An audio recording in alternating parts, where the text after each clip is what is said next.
53 साल बाद हो सकता है कि 12 सितंबर को एक ऐतिहासिक फैसला है। फैसला कुछ राम जन्मभूमि जैसा, फैसला कुछ ज्ञानव्यापी मस्जिद जैसा, कई सारे जो फैसले जो अब तक इस देश में आए हैं, शायद उनसे भी बड़ा फैसला यहाँ पे बागपत में वो देखने को मिले। बागपत के बरनवा का ये पूरा एरिया है और यहीं पे जो लाक्षागृह है वो मौजूद है। देखिए, इस गुफा के अंदर हम जाने की कोशिश कर रहे हैं और ये काफी संकरा गुफा है। 5000 साल पुराना ये गुफा है और उस वक्त समझिए आपकी ये पांडवों ने रातों रात इसे खोद के बनाया था।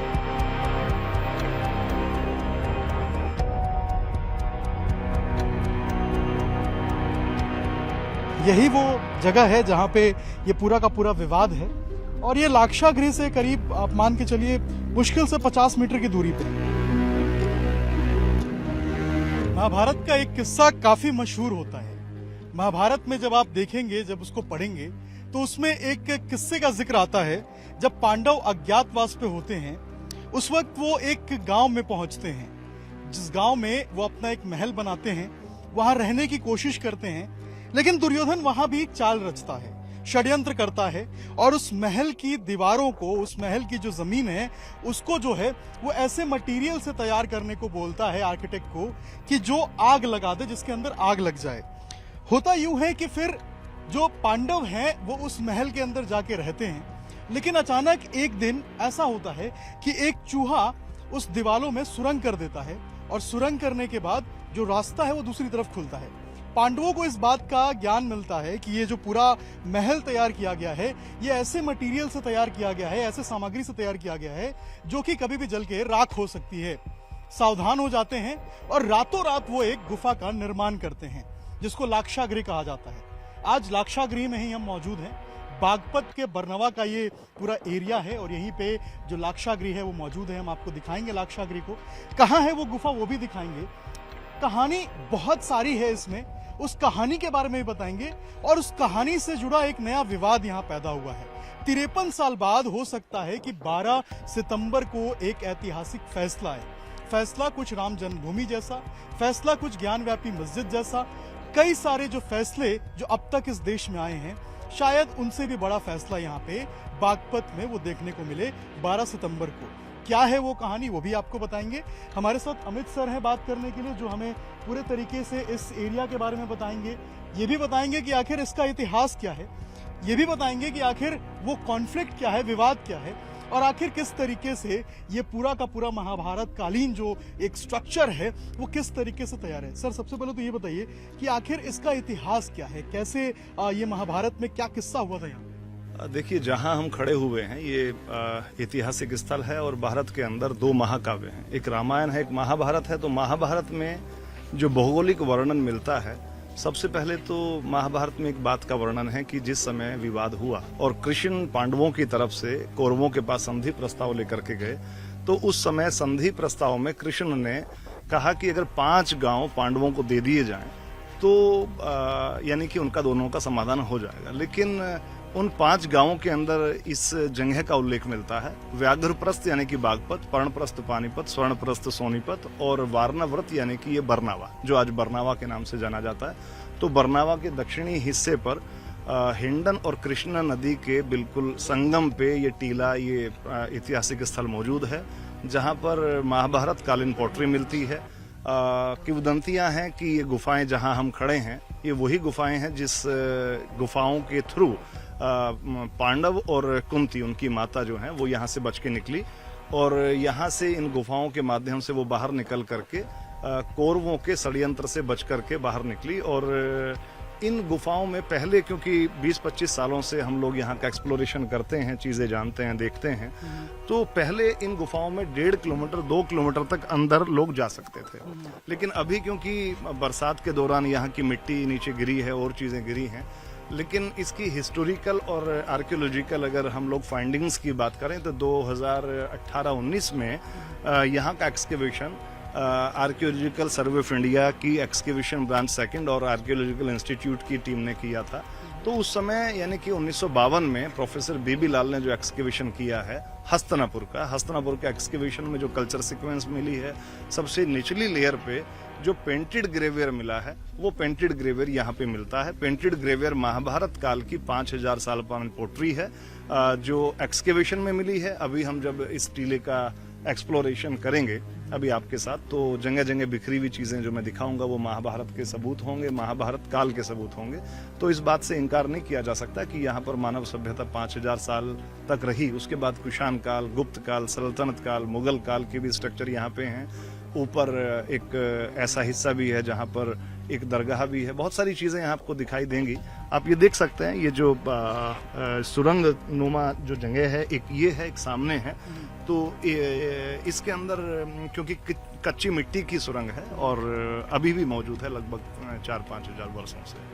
अच्छा, ये वही सुरंग है। देखिए, सबसे पहले वो तस्वीर देखिए, ये सुरंग आप देखिए, ये सुरंग ये एल शेप जाती है और दूसरी तरफ ये सुरंग जो है वो निकलती है। बताया जाता है कि यहाँ पे जब दुर्योधन ने उस महल को जलाने का प्लान किया था, जब दुर्योधन ने प्लान किया कि उस महल को जला देंगे, पांडवों को जला देंगे, उनकी माता कुंती को जला देंगे, उस वक्त जो पांडव है वो रातों रात इस गुफा का निर्माण करते हैं और उसके बाद इसी गुफा के जरिए वो सारे बाहर निकलते हैं और अपने आप को बचाते हैं। उस दिन एक और इत्तेफाक ये होता है कि जो 5 भिक्षु और एक महिला भिक्षु जो है वो उस महल के अंदर जाती हैं और दुर्योधन जब उस महल को आग लगवाता है तो उसके अंदर उनके जो अवशेष हैं वो मिलते हैं और दुर्योधन खुश हो जाता है कि पांचों पांडव जो है उनकी मौत हो जाती है। लेकिन ये उसका जो आकलन है वो गलत होता है और 5 पांडव बच जाते हैं।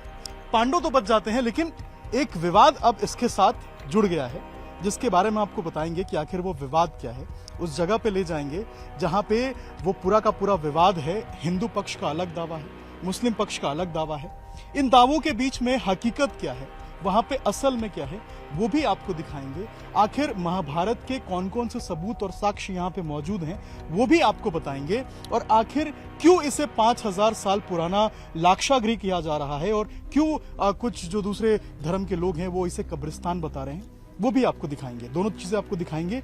अभी हम अमित सर के साथ, अपने सहयोगी कमल के साथ पूरे एक्सप्लोरेशन पे निकलेंगे और उसके बाद आपको पूरी रिपोर्ट दिखाएंगे। तब तक आप इंतजार कीजिए। देखिए, इस गुफा के अंदर हम जाने की कोशिश कर रहे हैं और ये काफी संकरा गुफा है, काफी पतला गुफा है और इसके अंदर चारों तरफ आप देखिए सिर्फ मिट्टी ही मिट्टी है और इसके अंदर कुछ यूं हमें धीरे धीरे करके आगे बढ़ना पड़ रहा है क्योंकि अंदर जो है आप देखिए सिर्फ और सिर्फ चारों तरफ जो है वो मिट्टी की गुफा है और आपको और कुछ भी यहाँ पे दिखाई नहीं देगा। गुफा खूब अंधेरा है यहाँ पे और ये पूरा एल शेप में है और यहाँ जब आप अंदर आएंगे तो यहाँ पे सांस भी लेना जो है वो मुश्किल है, दम घुटने लगेगा, इतनी ज्यादा यहाँ पे सफोकेशन है। 5000 साल पुराना ये गुफा है और उस वक्त समझिए आपकी ये पांडवों ने रातों रात इसे खोद के बनाया था और ये चारों तरफ ऊपर से नीचे अगर आप देखेंगे तो ये सिर्फ मिट्टी ही मिट्टी है, चारों तरफ मिट्टी ही मिट्टी है। मकड़े का जाल लगा हुआ है और इसी गुफा के अंदर घुस के पांडवों ने अपनी जान बचाई थी, माता कुंती ने अपनी जान बचाई थी। और भी जगह आपको दिखाएंगे, हम कोशिश करेंगे यहाँ से अब निकलने की धीरे धीरे। और अगर आपको बाहर निकलना भी है तो कुछ यूं ही आपको निकलना पड़ेगा, वरना आप निकल नहीं पाएंगे यहाँ से। और काफी अंदर तक हम यहाँ पे चले गए थे और अब यहाँ से दूसरी जगहों पे हम जाएंगे और महाभारत के इतिहास और साक्ष्यों को दिखाएंगे।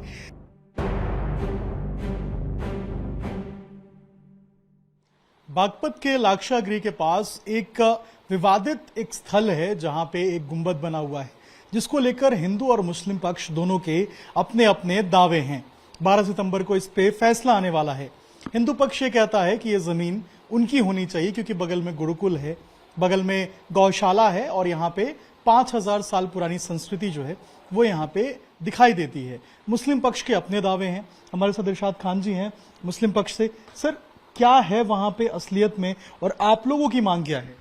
वो बजरुद्दीन की दरगाह है और मज़ार है वहाँ से। वक्फ कब्रिस्तान है, वक्फ परोपट्टी है वो तो झूठी बात कोई बता देंगे जी हमारा यो है वो है, इसका तो कोई इलाज ही नहीं। मैं किसी के माल पे जाके बैठ के नहीं कहने लगूँ यो मेरा है, वो मेरा थोड़ा ही हो जाएगा। वो तो जिसका है वो इसका ही रहेगा। अब झूठी बात से वो तो असल चीज तो कागजात है, जो सरकारी कागजों में चीज दर्ज है वो है असल चीज। तो कितनी जमीन होगी ये टोटल वहाँ पे? जो 108 बीघे 6 बीस से 8 बीस मासी रकबा है इसका। और ये कितनी साल पुरानी जमीन है आप जो बता रहे हैं? ये तो जब से बरनावा बसा जब से ही है जी। तो ये तो कह रहे हैं कि लाक्षागृह 5000 साल पुराना है और महाभारत के काल का वो जमीन है, तो ये तो उतना ज्यादा पुराना है, लोग पहले भी वहां रहते थे उस वक्त, उसका इतिहास रहा है। इसका तो कोई सरकारी कागजों में दर्ज आता है नहीं जी। सरकारी कागजों में तो दरगाह शरीफ दर्ज है, बजरुद्दीन की दरगाह है, और झूठ बोलने का तो कोई इलाज ही नहीं। तो आप लोग क्या मांग करते हैं? हम मांग जो करते हैं, हमारी दरगाह है, वक्फ कब्रिस्तान है, वक्फ परोपट्टी है, वो ही रहे और इंशाल्लाह वो ही रहेगी। तो आप लोग कोर्ट में केस इसका लड़ रहे हैं ना? हाँ, कोर्ट में लड़ रही जी इसका केस। तो 12 तारीख को जो फैसला आएगा क्या आप लोग उसको मानेंगे? जो आएगा फैसला इंशाल्लाह हमारे पक्ष में आएगा, जो हमारे सारे कागजात है। हमें पूरी कोर्ट पे उम्मीद है, यकीन है हमारा कोर्ट पे। आप लोगों को पूरा विश्वास है? पूरा विश्वास है। जो इनके पास तो कुछ है ही नहीं, और झूठ बोल लो जाओ कुछ।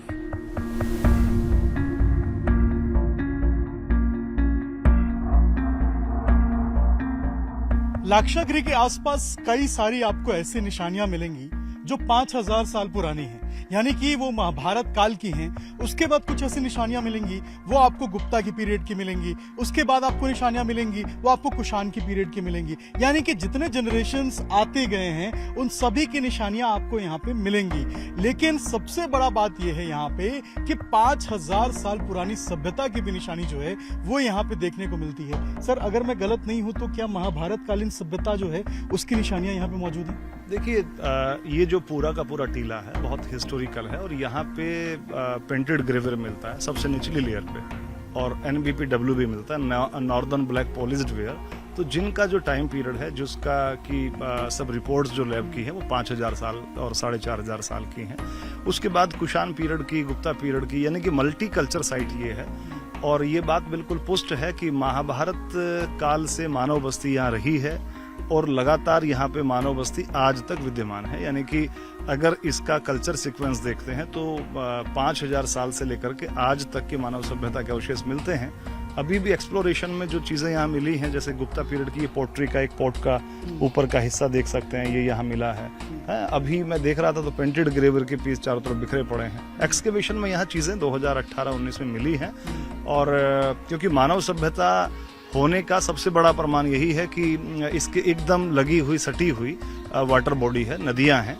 एक नदी इधर साइड से कृष्णा नदी इधर से आ रही है, आप देख सकते हैं कि ये इधर की साइड से कृष्णा नदी बह के आती है और इधर साइड से हिंडन नदी आती है, और वो सामने उसका संगम स्थल है जहाँ पे कृष्णा नदी हिंडन नदी के अंदर जाकर के मिल जाती है। और इस संगम की अपनी धार्मिक मान्यता भी है और हिस्टोरिकली जो एविडेंस माना जाता है कि किसी भी मानव सभ्यता का केंद्र उस जगह होता है जहाँ पे कोई पुरानी नदी होती है, कोई बड़ा तालाब होता है, जहाँ वाटर बॉडी होती है। और आदमी जो बस्ती जहाँ रहती थी वहाँ ऊंची जगह है, ऊंचा स्थान रहता था ताकि बाढ़ के दौरान उस मानव बस्ती को नुकसान ना हो। इस पूरी साइट पे, इस पूरी टिगले पे जहाँ पे भी आप देखेंगे, निचली वाली लेयर में देखेंगे तो महाभारत काल की पोट्री मिलेगी। हर जगह जगह जो भी आपको एविडेंस देखने हैं, अगर ढंग से इसका एक्सप्लोरेशन किया जाए तो बहुत बड़ा म्यूजियम यहाँ पे एस्टेब्लिश किया जा सकता है। बिल्कुल, देखिए महाभारत कालीन सभ्यता भी आपको मिलेगी, गुप्ता कालीन सभ्यता भी मिलेगी, कुषाण कालीन सभ्यता मिलेगी। और इन सबसे ऊपर बात यह है कि जैसे पहले किताबों में पढ़ाया जाता है कि जो सभ्यताएं हैं वो नदी के किनारे बसती थी। यहाँ भी कृष्णा नदी और जो हिंडन नदी है उन दोनों के संगम पे ये पूरा का पूरा जो लाक्षागृह है वो बसा हुआ है। बताया जाता है कि जब पांडव यहाँ पे पहुंचे थे तो इसी नदी के किनारे को उन्होंने चुना था रहने के लिए, और यही कारण था कि यहाँ संगम पे उन्होंने अपना यहाँ पे महल बनवाने की कोशिश की थी। आगे वो विवादित जगह आपको दिखाते हैं कि आखिर महाभारत कालीन इस जगह को लेकर क्या विवाद हुआ है और 53 साल बाद क्या फैसला 12 सितंबर को इस पूरे मामले पे आ सकता है। जब ये महाभारत कालीन सभ्यता की बात कर रहे हैं हम, जब यहाँ पे वो साक्ष्य हैं, वो सबूत हैं, तो फिर आखिर विवाद कैसा, वो भी जगह आपको हम दिखाते हैं।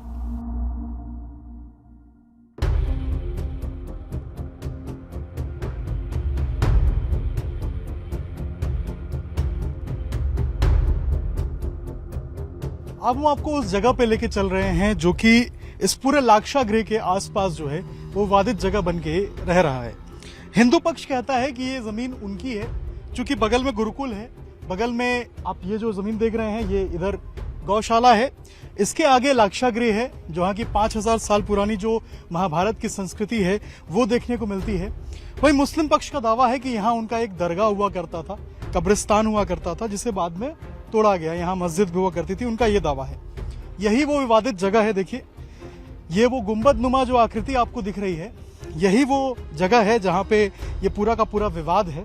और ये लाक्षागृह से करीब आप मान के चलिए मुश्किल से 50 मीटर की दूरी पे है। अगर मैं आपको मैप के जरिए समझाने की कोशिश करूं यहाँ पे, तो ये समझिए आपकी यहाँ से जहाँ मैं खड़ा हूँ, यहाँ से पीछे की तरफ ये लाक्षागृह का रास्ता है। ये नीचे जो जाएंगे आप तो ये लाक्षागृह की तरफ निकलेगा, ये नीचे लाक्षागृह है। और लाक्षागृह के बगल में वो जो दीवार आप देख रहे हैं, जो गुलाबी कलर का दीवार है, ये दीवार गुरुकुल की है, ये दीवार गौशाला की है। यहाँ पे गौशाला है, गुरुकुल है और यहीं पे आश्रम है। अब हिंदू पक्ष कहता है कि चूंकि यहाँ पे आश्रम है, यहाँ पे गौशाला है, यहाँ पे लाक्षागृह है, यहाँ पे 5000 साल पुरानी सभ्यता के सबूत मिलते हैं, यहाँ पे जो गुप्ता डायनेस्टी है उसके सबूत मिलते हैं, तो ये जमीन कायदे से उनकी होनी चाहिए। ये जमीन उनकी है, ये भी लाक्षागृह का एक पार्ट है, आश्रम का और आसपास के इलाके का एक पार्ट है। लेकिन मुस्लिम पक्ष जो है वो कहता है कि ये जमीन जो है वो उनकी है, क्योंकि यहाँ पे उनके एक संत थे, उनका यहाँ पे कब्र है और इसके आसपास 2-3 और कब्रें खुदी हुई हैं, इसलिए जमीन उनकी है और ये जमीन उनको मिलनी चाहिए। ये पूरा का पूरा विवाद जो है वो यही है, यही वो गुंबद है, यही वो स्ट्रक्चर है जिसके ऊपर पूरा विवाद है। और जरा इस स्ट्रक्चर को पहले आप देखिए, किस तरीके से इस स्ट्रक्चर के ऊपर आपको जो फूल है उसके निशान नजर आएंगे। फूल के अलावा अलग अलग जो आकृतियां हैं वो भी यहाँ पे बनी हुई है, जो डिजाइन है वो बने हुए हैं और ये इसी तरीके से जो गुंबद है ये तैयार किया गया है। अंदर से अगर आप गुंबद को देखेंगे तो अंदर में ये पहले तो इसके प्रोटेक्शन के लिए बाहर कुछ इस तरीके से दीवार बनाई गई थी ताकि इसके चारों तरफ इसको प्रोटेक्ट किया जा सके, लेकिन फिर इसे तोड़ दिया गया। ये दीवार जो है देखिए ढाई गई। उसके बाद अगर आप अंदर आएंगे यहाँ पे तो ये कुछ इस तरीके से आपको खुला हुआ गुंबद दिखाई देगा। ऊपर आप देखिए मीनार जो है वो एक आपको नजर आएगा, ऊपर से चारों तरफ से खुला हुआ है। और इसी के नीचे अगर आप देखेंगे तो यहाँ पे आपको कई सारे जो पिलर्स हैं वो नजर आएंगे। इन पिलर्स के ऊपर भी अगर आप देखेंगे तो यहाँ पे कई सारी आकृतियां बनी हुई हैं और इस पूरे जो आप जो कह सकते हैं दीवार जो है इस पूरे मीनार की, इस पूरे गुंबद की, इन सबों के ऊपर जो आकृतियां हैं ये आपको बनी हुई दिखाई देंगी। अलग अलग यहाँ पे जो शेड्स है वो बनाए गए हैं, अलग अलग पोर्शंस बनाए गए हैं और उनके अंदर फूल के निशान आपको नजर आएंगे। इसके अलावा अलग अलग जो तरह की आकृतियां हैं वो भी बनी हुई आपको यहाँ पे नजर आएंगी। विवाद इसी जगह पे है, विवाद इसी गुंबद का है, विवाद इसी स्थल का है जहाँ हम मौजूद हैं। और यहाँ भी देखिए नीचे अगर आप देखेंगे तो यहाँ पे ये जो मुस्लिम पक्ष है वो कहता है कि यहाँ उनके जो पीर है उनकी कब्र है। हिंदू पक्ष कहता है कि ये उनकी जमीन है क्योंकि बगल में गुरुकुल है और ये शुरुआत से ही जो लाक्षागृह है उसका पोर्शन है और इसे जो है वो हिंदू पक्ष को देना चाहिए। सच्चाई क्या है इसके पीछे, इसके ऊपर तो सबके अलग अलग तर्क है, 12 तारीख को फैसला आ जाएगा। लेकिन अमित सर, इसके इतिहास क्या है, इसका इतिहास क्या रहा है, क्या है ये पूरा? देखिए ये जो पूरा एरिया है महाभारत कालीन पोट्री मिलने की वजह से एक्सकेवेशन के बाद जो प्रमाण मिले हैं ये तो सिद्ध है कि ये पूरा का पूरा जो टीला है वो महाभारत पीरियड का है। 1957 में जब आचार्य जी कृष्णदत्त ब्रह्मचारी जी यहाँ आए, उन्होंने यहाँ पे देख के उनके अंतर मन में कुछ ऐसा ज्ञान या उन्हें कुछ ऐसी अनुभूति हुई कि ये बहुत महत्वपूर्ण पवित्र स्थान है, यहाँ उन्हें रहना चाहिए, यहाँ वेदों का ज्ञान आम लोगों को बांटना चाहिए। तो उन्होंने यहाँ रह कर के अपनी यज्ञशाला वेदशाला स्थापित की, गुरुकुल बनाया, संस्कृत पाठशाला स्थापित करी, लोगों को प्रवचन दिए। लेकिन ये जहाँ जिस स्ट्रक्चर पे अब हम खड़े हैं, क्योंकि as a historian, as a इतिहासकार और स्थापत्य कला की अगर बात करें तो ये एक मुगल पीरियड का ये वाला जो स्ट्रक्चर है ये लगभग 600-700 साल पुराना स्ट्रक्चर है। और इसमें जो ये पत्थर लगा है ये लाल चुनार का पत्थर है और ये सारा पत्थर जो लाल किला दिल्ली और लाल किला आगरा वाला जो पत्थर है उसी फैमिली का ये पत्थर है। और उस समय यहाँ पर ये पत्थर ला करके गढ़ा गया, ये निर्माण किया गया। अभी फिलहाल यहाँ जो चीज़ें मौजूद हैं, क्योंकि इसकी जो वॉल्स हैं ये सब बाद की हैं, लगभग 300 साल पुरानी हैं। इस स्ट्रक्चर के चारों तरफ जो ये मेहराब नुमा चीज़ों को ढकने के लिए इस स्ट्रक्चर को बनाने के लिए किया गया, ये उत्तर मुगल कालीन है कि लेटर मुगल पीरियड के अंदर जो छोटी लखोरी ईंट होती थी और चूने से बनाई जाती थी, चूने से उनको चीना जाता था, उससे इनको बनाया गया। तो अगर इतिहास के तौर पर राय मशवरा किया जाए, संदर्भ दिया जाए, तो ये मुगल काल का ये वाला जो हिस्सा है, ये स्ट्रक्चर है। और आसपास क्योंकि यहाँ पर 6 कब्र जो हैं वो पहले दिख रही थी, इधर की साइड भी कुछ हिस्सा उधर दिख रहा है, इधर ये एक अलग से मॉन्यूमेंट दिखता है, ये भी लगभग 300 साल के करीब पुराना है। और मेरे ही प्रस्ताव पे ये जो स्ट्रक्चर है, मॉन्यूमेंट है, इसका एक्सप्लोरेशन जब हम लोगों ने किया, इसकी रिपोर्ट एएसआई को दी, तो आगरा ब्रांच ने इसका कंजर्वेशन किया है। और यहाँ जो पैसा भारत सरकार की तरफ से, केंद्रीय कृषि संस्कृति मंत्रालय की तरफ से यहाँ आया था, उसके बाद यहाँ का ये सुदृढ़ीकरण का काम हुआ। पहले यहाँ बहुत झाड़ झंकाड़ थे और थे, तो अब साफ सफाई के बाद और भी चीजें दिखने लगी है। तो एक लिटरेरी सोर्स भी मिलता है। एक किताब है मैराष्ट्र मानस 1972 में छपी, उसमें प्रोफेसर चैटर्जी जो कि मेरठ कॉलेज में प्रोफेसर थे, उन्होंने यहाँ के बारे में भी लिखा है। और यहाँ पहले 1950-60 के करीब यहाँ जब उन लोगों ने आकर के विजिट किया होगा, तो यहाँ पर्शियन लैंग्वेज के 2 शिलालेख भी उन्हें मिले थे, जिसके ऊपर शेरो शायरी फारसी लिपि में लिखी हुई थी। और इसका जब हम लोगों ने भी अच्छे से अध्ययन किया, तो इसमें जो फ्लावर्स के बीच में कुछ पर्शियन लैंग्वेज के छोटे छोटे से कुछ नुक्ते मिलते हैं, कुछ चीज़ें ऐसी मिलती हैं कि जो फारसी लिपि में, अरबी लिपि में लिखी हुई हैं। बाद में कालांतर में वो मिट गई हैं समय के अनुसार। अभी भी इस वाले हिस्से में, जो कि इसका दक्षिणी हिस्सा माना जा सकता है सड़क की तरफ का, वहाँ पर 2-3 अभी छोटी पर्शियन लैंग्वेज की चीज़ें दिखती हैं। तो इस बात से इनकार नहीं किया जा सकता कि यहाँ कोई मुगल पीरियड का स्ट्रक्चर रहा होगा, क्योंकि लेकिन जब 2 पक्ष हैं, एक मुस्लिम पक्ष है, एक हिंदू पक्ष है, तो इसमें कोई शक नहीं है कि ये जो स्थान है, ये जो जगह है, महाभारत काल की है। और उस पीरियड से लगभग 4,500-5 हजार साल से लेकर के आज तक यहाँ पे मानव सभ्यता रही। लेकिन जिस प्रकार से 1957 में कृष्णदत्त ब्रह्मचारी जी ने इस स्थान को चुना, यहाँ की पवित्रता को देख करके चुना। एक और पुस्तक मिलती है जो कि हस्तलिखित ग्रंथ है, जिसको कि चिश्तियाँ बहिश्तियाँ कहा गया। बाद में उसमें जिक्र मिलता है कि यहाँ पर एक सूफी संत बदरुद्दीन हुए। सूफी संत बदरुद्दीन की एक उनके शागिर्द की जो कब्र है, दरगाह है, वो यहाँ की एक बड़ी मस्जिद जो गाँव के अंदर है, उसके अंदर है। वहाँ उसका उर्स लगता है, वहाँ हर साल लोग इकट्ठा होते हैं उनके अकीदतमंद, क्योंकि सूफी संतों की मज़ार पे हर साल मेले ये उर्स के रूप में लगते हैं, तो वहाँ पे मौजूद है। यहाँ पे मेरी याद में पिछले 20-30 वर्षों में उर्स नहीं हुआ, लेकिन मुस्लिम जो पक्षकार हैं उन लोगों के पास कुछ सबूत, कुछ फोटोग्राफ्स, अब क्योंकि ये तो एक न्यायालय की प्रक्रिया है, वो क्या कहेंगे, लेकिन फिलहाल यहाँ के स्ट्रक्चर को, यहाँ की चीज़ों को देख के तो मैं कंफर्म कह सकता हूँ कि मुगल कालीन स्ट्रक्चर यहाँ पे है। यानी कि सर ये कह सकते हैं कि ये 5000 साल पुराना जो ये सभ्यता रहा होगा, और उस बाद में आके मुगलों ने यहाँ पे इसको बनाया था। नहीं, ये तो फैक्ट है, ये तो इसमें कोई इसमें दो राय नहीं है कि ये तो जो हिस्सा है, जो पूरा एरिया है, पूरा टीला है, ये दोनों नदियों के तट पे और हिंदू संस्कृति के उपासकों का या हिंदू सभ्यता के लोगों का है। लेकिन उसके बाद फिर मुगल और सल्तनत पीरियड में यहाँ पर सूफी संत आए हैं। इसके लिटरेरी सोर्सेज भी हैं, हिस्टोरिकल फैक्ट्स भी हैं, और आर्कियोलॉजिकल एविडेंसेस भी इस मॉन्यूमेंट्स इत्यादि के द्वारा से देखने को मिलते हैं। देखिए यहाँ पे ये वही विवादित जगह है, और सर वही बता रहे हैं कि यहाँ जो सभ्यता है वो 5000 साल पुरानी है। यानी जो सनातन संस्कृति की सभ्यता थी, हिंदू सभ्यता की जो पूरी संस्कृति थी, उसके ऊपर ये पूरा का पूरा जो इलाका है वो बसा हुआ है, लाक्षागृह।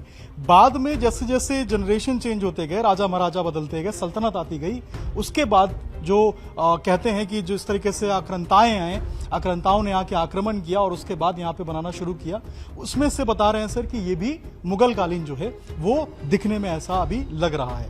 12 तारीख को इसके ऊपर फैसला आना है।